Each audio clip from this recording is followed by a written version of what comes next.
Prince William isn't shouting. He doesn't need to. His silence is speaking loud enough for everyone to hear. No dramatic interviews, no public statements, no fiery responses, just pure calculated distance. And that distance, it's become the biggest story in the royal sphere right now. What kicked all this off wasn't even something William did directly. It's what he did do. A quiet, behind-the-scenes meeting happened in London. It involved King Charles's aide and some people from Harry and Meghan's circle. No fanfare, no cameras initially, just whispers. But when the press caught wind of it 4 days later, the real headline wasn't about what went down in the meeting, it was about who was completely missing from the scene. Prince William. There wasn't a trace of him.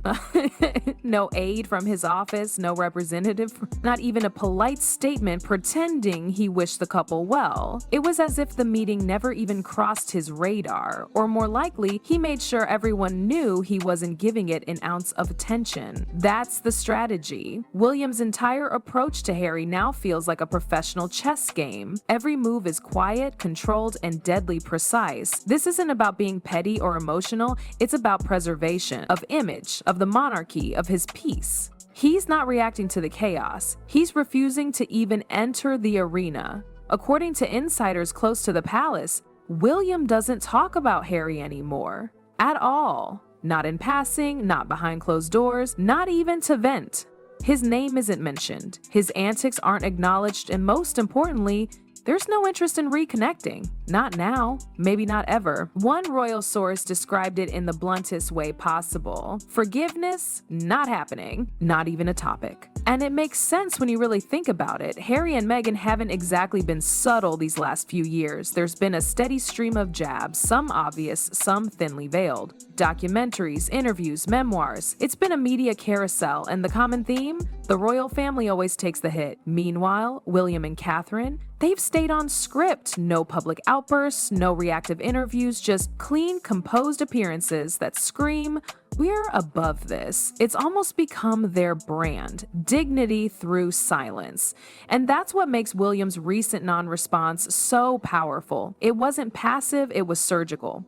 He didn't ignore the meeting because he didn't care, he ignored it because it deserved to be ignored. That sends a stronger message than any clapback ever could. Catherine, too, isn't just playing support. She's right there beside him, commanding attention without ever having to raise her voice. Her Wimbledon appearance, graceful, radiant, confident, wasn't just a fashion moment, it was a quiet flex. While drama unfolded in private rooms and behind-the-scenes phone calls, she stepped into the spotlight and made it crystal clear the future of the monarchy is already in motion, and it doesn't include the circus. And this is what burns Harry and Meghan the most. Not being criticized, not being debated, but being ignored completely. Because there's nothing worse than screaming into the void and getting silence in return. This isn't a cold shoulder, it's a locked door. And William, he's tossed the key into the Thames. Every now and then something leaks out of the palace, just enough to make people whisper. This time, it was that meeting. King Charles's aide sitting down with Harry's camp. No photos, no statements, no confirmation, just a vague report and blurry speculation. But what made it interesting wasn't what was said in the room, it was how fast it got spun. Almost instantly, it was being painted as a royal reconnection, a hint that bridges were being rebuilt. But anyone paying attention could see through it. There was no king, no official palace car, no titles exchanged, just a low-level interaction that looked more like damage control than reconciliation. And yet somehow it ended up positioned as some big dramatic royal shift. Classic Sussex strategy. Take a whisper and shout it into a headline. But the public isn't buying it like they used to. People are tired. Tired of the chaos, tired of the drama, tired of the performative vulnerability. William, on the other hand, is playing a long game. While others push narratives and cry foul, he's building something solid. An image that's calm, reliable, mature. He doesn't need the last word.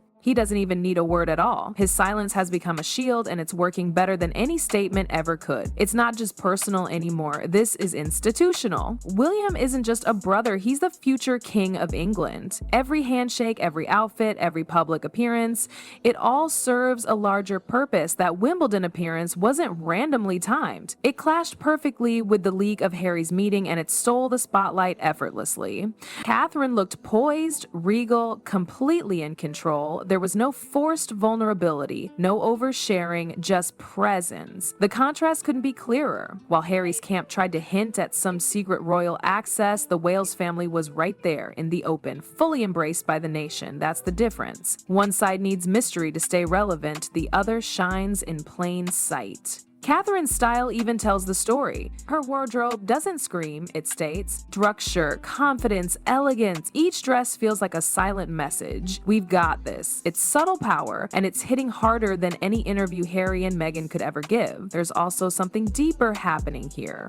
William isn't just distancing himself from his brother, he's protecting the institution. After years of watching private family moments become public narratives, he's drawing a hard line. No more calls, no more meetings, no more risks, because he's seen what happens. One shared look becomes a meme, one text turns into a podcast talking point, one event spirals into a headline war. So now, no interaction means no ammunition. The Sussex machine can't twist what doesn't exist. Even King Charles is walking on eggshells. He might want a father-son bond, but he also knows the cost. One wrong move, one misplaced trust, and the palace faces another media storm. That's why these meetings stay unofficial, unaffiliated, and low-key. He can try to maintain some kind of personal contact with Harry, but it's off the record for a reason. Everyone's seen the damage before. It's a game of optics now, and William's winning. He's not just staying out of the drama, he's redefining what leadership looks like. No mess, no noise, just steady forward motion. That's why people are leaning in. They're tired of chaos. They want clarity, consistency, and peace, and William is giving them exactly that without saying a word. Catherine doesn't need to speak to make an impact. Every step she takes in public, every subtle wave, every camera-ready smile, it's all carefully measured, not to manipulate, not to compete, but to set the tone. The monarchy is evolving, and she's proving you can do it without theatrics. No one's pulling focus with outbursts or chaotic revelation. Instead, she and William are commanding attention through consistency. It's not flashy, and that's the point. In an era dominated by oversharing and viral moments, the Wales family is offering something radical: restraint.